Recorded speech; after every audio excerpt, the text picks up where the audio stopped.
বিশাখাপট্টনমের ভিতরে নামছি মার্কেট দিয়ে কিছু খাবার জন্য নেই নেই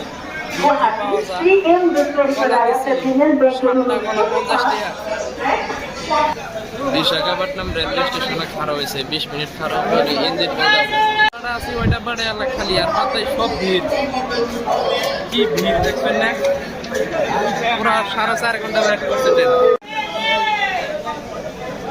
ब्रेड कितना भैया ब्रेड?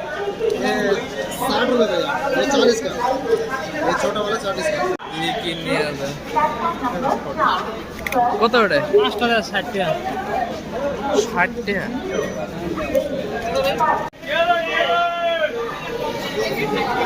বিশাখাপট্টনম স্ন্যাক্সের দোকান। আমরা আর 5 টাকা কলা 20 টাকা দিয়ে কিনতে টান পাই আর এনু 60 টাকা কলা 60 টাকা দিয়ে দিলাম। রাতের খাওয়া করছি এনকে লাস্ট কি বান্না জায়গা বিশাখাপট্টনমের আইসক্রিম তাই দিয়ে